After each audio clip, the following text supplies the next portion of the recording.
Bismillahirrahmanirrahim. Assalamualaikum warahmatullahi wabarakatuh. Berjumpa kembali kita pada sesi 3, lanjutan siap menyambut hibah penelitian kompetitif nasional tahun 2021.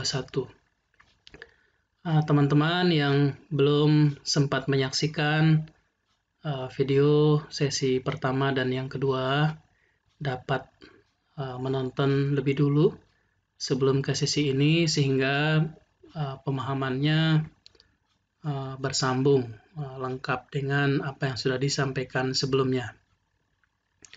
Pada bagian yang ketiga ini kita akan membahas beberapa hal terkait dengan persiapan kita menyiapkan proposal hibah penelitian. Mulai dari judul seperti apa, kemudian kita akan membahas abstraknya seperti apa, latar belakang, bagaimana cara menulis tinjauan pustaka, hingga komponen-komponen di dalam penyusunan RAB dan jadwal penelitian. Kita akan mulai dari bagian yang pertama, yaitu judul penelitian. Judul penelitian disarankan kita buat secara singkat, padat, dan jelas. Umumnya terdiri dari 15-18 kata. Kalau memungkinkan, kita bisa buat lebih pendek. Ada juga beberapa judul yang hanya 12 kata, dan tidak masalah dengan itu. Umumnya, sepanjang yang kita lihat dari judul-judul yang didanai, terdiri dari 15-18 suku kata. Dan kata-kata sambung biasanya tidak dihitung. Kata di, dan, pada, untuk, itu tidak perlu dihitung. Judul penelitian juga harus menunjukkan adanya kegiatan yang akan dilakukan. Jadi nanti beberapa contoh judul kita bisa lihat. Kemudian judul yang kita buat itu harus menarik pembaca, menarik reviewer sehingga mereka tertarik membaca lebih lanjut dan berpeluang proposal kita didanai. Judul juga kita buat lebih spesifik sehingga fokus, tidak meluas ke sana kemari, dan judul yang baik itu up to date. Jadi ada variabel-variabel riset mungkin pada beberapa tahun yang lalu sangat bagus, tapi saat ini mungkin sudah ketinggalan zaman. Dalam konteks judul, kita juga disarankan untuk menghindari dua kata yang dianggap sinonim atau bermakna sama. Ini dalam rangka judul kita itu lebih singkat, padat. Kemudian, bagi teman-teman peneliti, pemula khususnya, yang bingung dengan judul penelitian, bisa mengecek judul-judul penelitian yang didanai beberapa tahun terakhir. Bisa mengecek lampiran SK atau lampiran pengumuman yang ada di Simlitapmas. Dalam konteks judul penelitian, ketika ada variabel yang berubah atau tempat penelitiannya berubah, dia masuk kategori juga judul penelitian yang baru. Hanya perlu dipastikan penelitian yang akan kita lakukan tetap memiliki kebaruan atau novelty, sehingga berpeluang nanti untuk didanai. Berikutnya, kita lihat abstrak penelitian. Abstrak penelitian itu termasuk bagian yang akan dibaca oleh reviewer. Ini bagian yang selalu muncul dan selalu dibaca ketika proses penilaian proposal-proposal penelitian. Abstrak penelitian umumnya terdiri dari 300-500 kata sesuai tahun penelitian. Kalau di template usulan proposal itu maksimal 500 kata. Saya menyarankan ketika nanti kita hanya buat proposal penelitian monotahun yang skim PDP misalnya, tidak harus dipaksa-paksa untuk 500 kata. Jadi kalau misalnya penelitian kita 2 tahun, bisa sampai 400 atau 450 kata. Kalau misalnya penelitian kita 3 tahun, boleh dibuat maksimal hingga 500 kata. Abstrak penelitian mencakup latar belakang singkat, ada tujuan di situ. Kalau misalnya multi tahun, ada tujuan umum, kemudian ada tujuan setiap tahun. Ada metode dan subjek penelitian. Di abstrak juga nanti kita bisa insert luaran yang direncanakan. Di dalam abstrak tidak boleh ada rujukan atau referensi. Di abstrak juga kita akan informasikan tentang tingkat kesiapterapan teknologi penelitian kita. Jadi kalau kita mengusulkan penelitian dasar, maka TKT-nya dari 1 sampai 3. Kalau kita mengusulkan penelitiannya terapan, TKT-nya 4 sampai 6. Boleh diinformasikan tahun pertama TKT berapa, tahun kedua TKT-nya berapa, dan seterusnya. Nanti ada di bagian slide berikutnya itu akan dijelaskan format abstrak, sekedar contoh saja. Teman-teman boleh memodifikasi sesuai dengan kebutuhan dan kreativitas masing-masing. Di dalam abstrak penelitian juga ada kata-kata kunci. Maksimal biasanya 5 kata atau 5 frase. Ini adalah contoh format abstrak. Tidak harus baku seperti ini, paling tidak komponen-komponennya lengkap. Kita bisa menyertakan latar belakang singkat sekitar 2-5 kalimat. Kemudian kita bisa melanjutkan dengan tujuan akhir penelitian kita. Kita akan memberikan informasi tambahan terkait tujuan ini. Jadi misalnya kami penelitian mengembangkan laboratorium virtual, misalnya kami bisa informasikan tentang lab virtual itu. Berikutnya kita akan insert metode penelitian ini termasuk penelitian apa, kita akan sebut metodenya apa, menggunakan model apa, atau alat apa, bahan apa, itu kita akan sertakan di sini dengan tahapan-tahapan penelitian. Nah, kita bisa sebut tahap pertama, kedua, ketiga, keempat, dan seterusnya.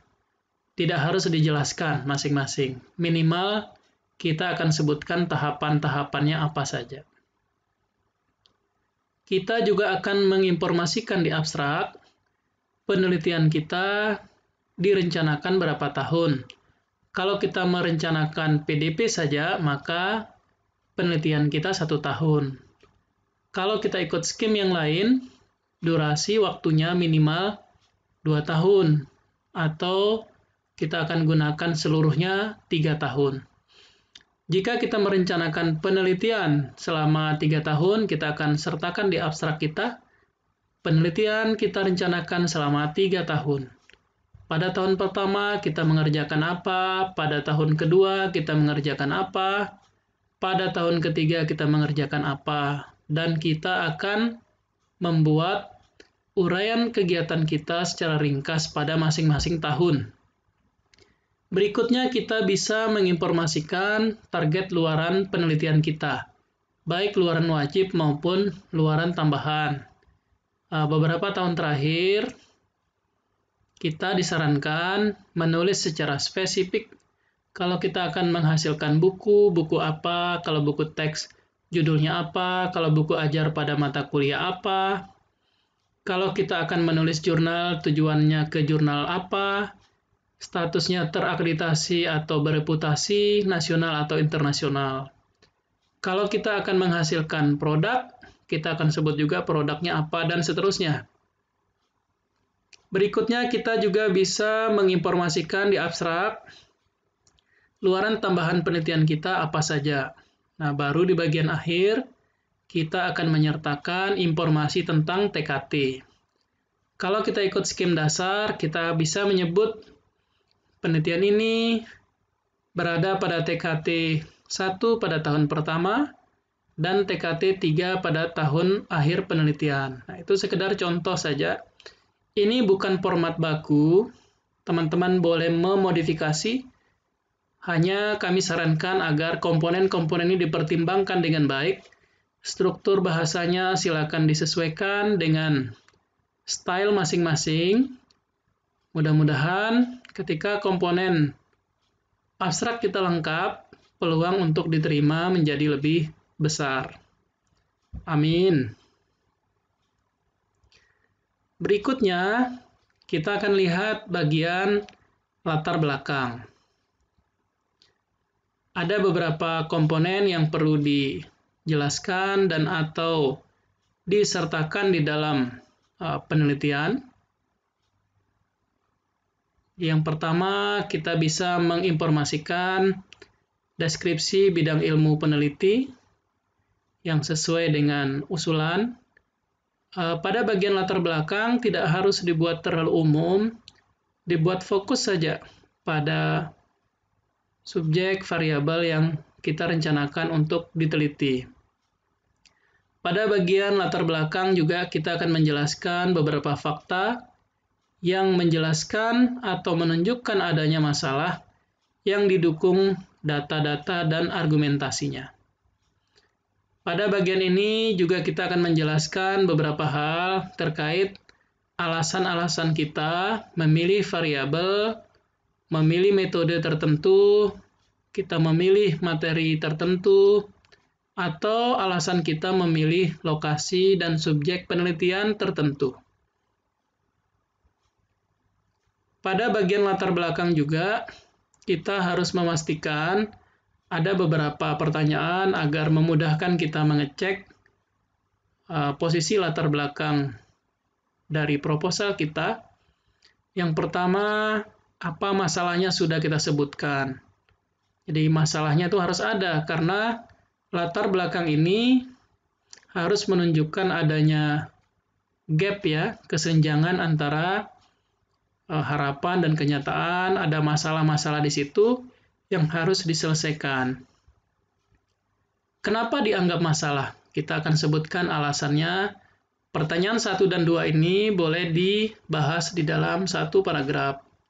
Boleh juga dibuat dalam paragraf terpisah.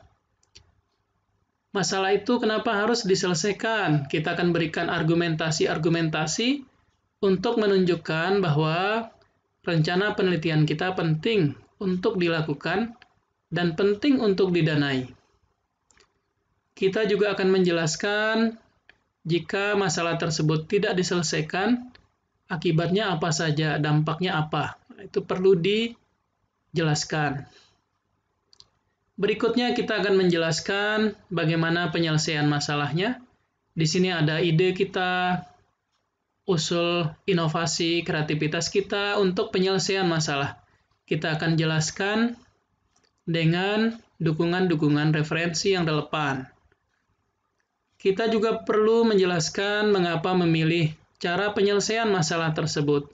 Kita akan berikan alasan, juga bisa didukung oleh referensi-referensi. Di bagian akhir, kita bisa memberikan informasi apa pernah ada orang lain yang pernah mencoba, apa pernah ada penelitian lain sebelumnya tentang ini. Kita akan sampaikan untuk menunjukkan bahwa penelitian yang kita usulkan punya posisi tersendiri untuk menyelesaikan masalah. Di sini posisi state of the art dari riset kita dibandingkan penelitian-penelitian yang lain, posisi penelitian kita tuh ada di mana. Ini bisa disertakan di bagian latar belakang ini.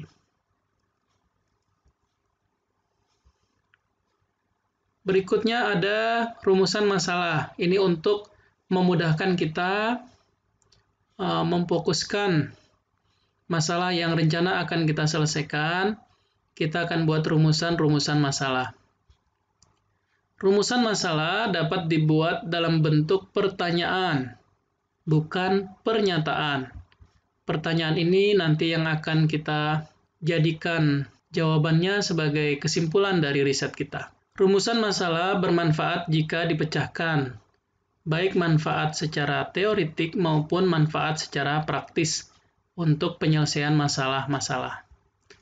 Kemudian rumusan masalah disertai dengan pertanyaan-pertanyaan penelitian yang lain yang lebih operasional. Jadi rumusan masalah bisa bentuknya lebih umum, bisa kita buat pertanyaan-pertanyaan kecil di bawahnya sebagai pertanyaan-pertanyaan penelitian yang lebih operasional. Rumusan masalah juga harus berisi implikasi adanya data untuk pemecahan masalah. Rumusan masalah merupakan dasar membuat hipotesis penelitian, meskipun di dalam proposal hibah kompetitif, baik yang desentralisasi maupun kompetitif nasional, kita diizinkan untuk tidak membuat sub pokok bahasan khusus tentang hipotesis penelitian. Masalah dibuat dengan jelas dan tidak multitafsir, dan yang harus dipastikan masalah tersebut dapat diselesaikan. Berikutnya kita lihat tujuan penelitian. Tujuan penelitian menjelaskan apa yang dituju atau yang akan dilakukan dalam penelitian. Tujuan penelitian harus menunjukkan ada yang akan dikerjakan atau dihasilkan. Tujuan tidak dibuat menjawab pertanyaan penelitian. Jadi misalnya beberapa skripsi atau tesis mahasiswa kita lihat ada pertanyaan penelitian 1, 2, 3, 4, dan seterusnya. Beberapa menulis tujuannya untuk mengetahui 1, untuk mengetahui 2, dan seterusnya. Di tujuan penelitian kompetitif tidak harus seperti itu. Justru tidak disarankan seperti itu.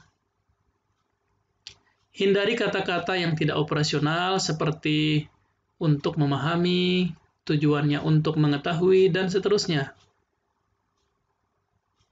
Beberapa kolega berasumsi kalau kita hanya ingin mengetahui sesuatu, itu tidak harus riset. Bisa search di Google saja, jawabannya bisa ketahuan di sana. Kemudian ini ada beberapa contoh. Kita bisa menggunakan kata-kata yang operasional. Jika kita ingin membuat sesuatu, kita boleh menulis tujuan penelitian ini adalah membuat apa. Jika kita ingin mengukur sesuatu, tujuan penelitian ini mengukur apa. Meningkatkan sesuatu, meningkatkan apa. Termasuk jika kita ingin membandingkan sesuatu, tujuannya adalah membandingkan apa dengan apa, begitu.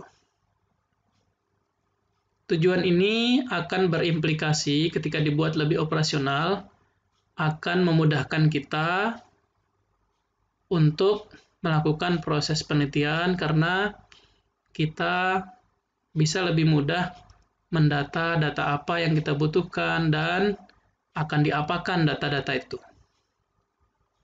Berikutnya kita akan membahas poin-poin penting terkait pustaka dan penelitian yang relevan. Pustaka dan penelitian yang relevan harus menjelaskan teori apa saja yang dibahas dalam penelitian kita. Teori yang dibahas saling terkait satu sama lain, terkait dengan tujuan penelitian kita, terkait dengan masalah penelitian kita, dan tentunya harus terkait dengan variabel penelitian yang kita ambil. Kita dapat menulisnya keseluruhannya dari literatur tertentu, satu paragraf itu dari literatur tertentu, bisa satu paragraf itu dari pendapat peneliti atau penulis semuanya, bisa juga paragraf itu perpaduan dari literatur, jurnal, buku, dengan pendapat penulis. Hanya yang perlu dipastikan di sini, kami menyarankan agar ketika kita mengambil rujukan dari referensi apapun, baik dari buku maupun dari jurnal, tidak disarankan untuk membuat kutipan langsung. Kita ambil seluruhnya, dipaste di proposal kita. Karena ini nanti akan berimplikasi pada tingginya angka similarity proposal tersebut. Kita bisa membuat secara berurutan sesuai variabel penelitian. Jadi misalnya kita punya penelitian, ada variabel A terhadap B dan C misalnya, maka kita akan membahas A terlebih dahulu di tinjauan pustaka kita, baru B, baru C, dan seterusnya. Kita juga harus mengecek hubungan antar kata, hubungan antar kalimat, hubungan antar paragraf, sehingga nanti orang yang membaca tulisan kita bisa mengerti dengan mudah, dan reviewer yang mungkin membaca bisa mengerti dan bisa menyimpulkan bahwa kita telah menyiapkan proposal ini dengan sebaik-baiknya, dibanding kalau kita hanya mengambil paste, copy, paste, dan seterusnya. Yang kelihatan adalah kita tidak siap, kita tidak sungguh-sungguh membuat proposal tersebut. Di dalam bagian ini juga disarankan ada jurnal-jurnal terbaru tentang variabel penelitian. Bisa beberapa tahun terakhir, ada yang menulis 5 tahun terakhir, ada juga yang mengharapkan 3 tahun terakhir untuk jurnal-jurnal terbaru. Kalau misalnya ada buku-buku tertentu yang merupakan buku utama dari variabel riset kita, diizinkan juga kita tetap menggunakan buku tersebut kalaupun tahun-tahun penelitiannya atau tahun terbitnya itu sudah cukup lama. Karena tidak ada ketentuan juga yang melarang, tidak ada keharusan kita harus berapa tahun untuk buku. Untuk jurnal disarankan jurnal-jurnal terbaru tentang variabel penelitian kita. Kita lihat di bagian metode, teman-teman. Di dalam metode, kalau di proposal hibah, itu ada 2 bagian paling tidak, yang diharapkan bentuknya gambar. Yang pertama ada state of the art, roadmap penelitian kita di bagian akhir bab 2. Di bagian metode penelitian ini ada tahapan-tahapan penelitian atau alur penelitian kita yang diminta untuk disertakan dalam bentuk gambar. Ada alur yang jelas pada tiap tahapan. Jika riset kita multitahun, itu ada tahap-tahap per tahunnya seperti apa. Alur dapat dibuat dalam bentuk gambar dan disertakan pada proposal. Ada tempatnya tersendiri di dalam sistem. Kita akan menjelaskan subjek dan objek penelitian kita, karena di dalam isian online juga ada penjelasan tentang subjek dan objek penelitian. Di bagian metode, kita juga akan menyertakan pembahasan tentang instrumen penelitian. Kita akan menjelaskan kita menggunakan instrumen penelitian apa, data apa saja yang akan kita dapatkan, dan bagaimana mengolah data-data tersebut. Kita disarankan juga untuk menghindari terlalu banyak rumus atau persamaan matematis. Beberapa proposal yang kami amati beberapa tahun terakhir, khususnya proposal teman-teman pada skim penelitian dosen pemula, beberapa di antaranya masih belum membuat penjelasan yang memadai. Mereka masih mencampur antara instrumen penelitian, di situ juga ada perangkat pembelajaran, dan seterusnya, dan mereka menyebutnya sebagai instrumen penelitian.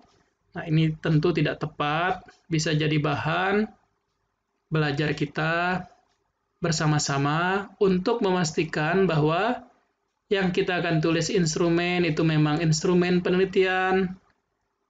Ketika kita menulis cara mengolah data juga benar sesuai dengan kategori data. Begitu juga ketika ada bagian-bagian lain yang harus disertakan pada bagian metode ini. Gambar ini menjelaskan sebuah ilustrasi bahwa bukan sesuatu yang penting seberapa banyak sumber daya yang kita miliki. Jika kita tidak tahu cara yang benar, bagaimana kita memanfaatkannya, kita tidak tahu cara yang benar bagaimana menggunakannya, seberapa banyak pun sumber daya yang kita miliki tersebut tidak akan pernah cukup untuk membantu kita menyelesaikan masalah.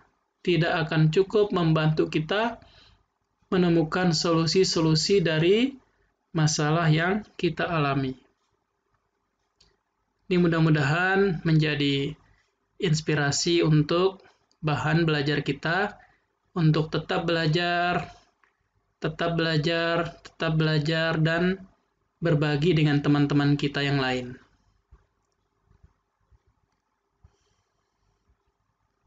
Berikutnya, teman-teman, kita akan bahas sedikit tentang referensi. Di dalam proposal hibah penelitian, referensi disarankan muncul dalam bentuk penomoran sesuai dengan panduan. Referensi disarankan maksimal 7 tahun terakhir, kalaupun tidak ada teori yang khusus membahas tentang ini, kecuali referensi-referensi utama dari buku tertentu sebagaimana disebutkan tadi. Khusus untuk jurnal, sebaiknya mungkin maksimal 5 tahun terakhir saja. Dari mana angka 5 dan 7? Ini dibuat-buat saja sesuai dengan apa yang kita pelajari dari guru-guru kita, apa yang kita dengar dari reviewer-reviewer saat beliau menyampaikan tanggapan atau pesan kepada kita peneliti. Ini kita rangkum saja sesuai dengan masukan-masukan beliau. Kita disarankan agar ketika dalam membuat proposal penelitian, kita usahakan referensi kita 80%-nya jurnal, baik jurnal nasional maupun internasional, termasuk kutipan dari jurnal yang dituju sebagai luaran. Kita bisa tidak dipercaya mampu mencapai luaran tertentu jika misalnya kita menjanjikan luaran jurnal internasional, tapi tidak ada satupun kutipan di proposal kita jurnal internasional. Karena begini asumsinya, tidak mungkin kita bisa menghasilkan jurnal internasional kalau kita tidak pernah membaca jurnal internasional. Kita tidak akan dipercaya bisa memenuhi luaran jurnal internasional jika tidak ada satupun jurnal internasional yang sudah kita kutip di dalam proposal penelitian kita. Ini penting untuk dipahami oleh kita semua. Disarankan juga ada rujukan pada riset-riset peneliti sebelumnya yang terkait, tapi tentunya dalam jumlah yang proporsional. Jadi tidak harus seluruh referensinya tulisan kita. Justru kalau seperti itu, kesan yang muncul adalah kita malas baca. Jadi kalau misalnya ada 10 referensi, mungkin ada 1 atau 2 saja tulisan dari referensi kita. Kalau ada 20, ya 3 atau 4 saja. Terlalu banyak, justru kesannya tidak bagus. Kesannya kita terlalu sombong, tidak mau belajar dari orang lain, dan tidak mau tahu tentang orang lain. Nah, jadi kesan-kesan ini mungkin muncul kalau kita punya referensi mungkin 20 dan nama kita semua. Ya, kesannya tidak bagus saja. Jadi tidak disarankan seperti itu. Berikutnya kita akan lihat RAB dan jadwal penelitian. RAB kita akan buat secara logis, sesuai tujuan dan tahapan-tahapan penelitian kita. Tidak harus dipaksakan mengusulkan angka maksimal, Jadi misalnya kita akan usulkan skim pemula yang 25 juta misalnya. Boleh diusul maksimal 25 juta jika memang memungkinkan, tapi jika kita kesulitan, kita cukup mengusulkan 20, 23 misalnya, 24, setengah, dan seterusnya, tidak apa-apa. Jadi misalnya kita mengusulkan skim riset dasar, dana per tahunnya misalnya 300 juta, kemudian sudah 200-an juta, sudah mentok, kita tidak tahu mau belanja apa lagi misalnya, daripada kita buat-buat belanja yang tidak sesuai dengan rencana penelitian, untuk mendapatkan angka maksimal itu, saya sarankan mengusulkannya cukup pada angka yang logis saja. Kita dipesan untuk tidak mengusulkan dana yang lebih kecil, apalagi lebih besar dari ketentuan tiap skim di RAB penelitian kita masing-masing. Ini bisa berimplikasi pada ditolaknya usulan proposal kita. Jadwal penelitian kita akan buat secara tertib dan logis, karena di template itu sudah ada formatnya, tinggal kita isi saja. Hanya yang saya lihat, beberapa jadwal yang dibuat oleh teman-teman itu masih tidak sistematis. Beberapanya tidak terstruktur. Urutan-urutan kegiatannya masih tidak logis. Itu yang perlu dipikirkan dengan baik sehingga alur-alur yang muncul di jadwal itu masuk akal. Termasuk di dalam jadwal, kita akan deskripsikan kegiatan terkait luaran penelitian hingga penyusunan laporan. Jadi kalau misalnya kita menjanjikan jurnal misalnya, kita bisa menulis di dalam jadwal kapan kita akan menulis jurnal, di bulan keberapa kita akan submit jurnal, di bulan berapa kita akan revisi, dan seterusnya. Itu bisa dibuat seperti itu. Kalau kita punya luaran buku, di tahap mana kita mulai menyusun draft buku, di tahap mana kita akan merevisi atau mengedit buku kita, di tahap mana kita akan menerbitkan buku tersebut. Itu perlu dirancang supaya lebih mudah kita merencanakan kegiatan, lebih mudah juga kita estimasi RAB penelitian. Kalau kita mengusulkan penelitian multitahun, kita juga akan buat secara teratur untuk tercapainya luaran-luaran.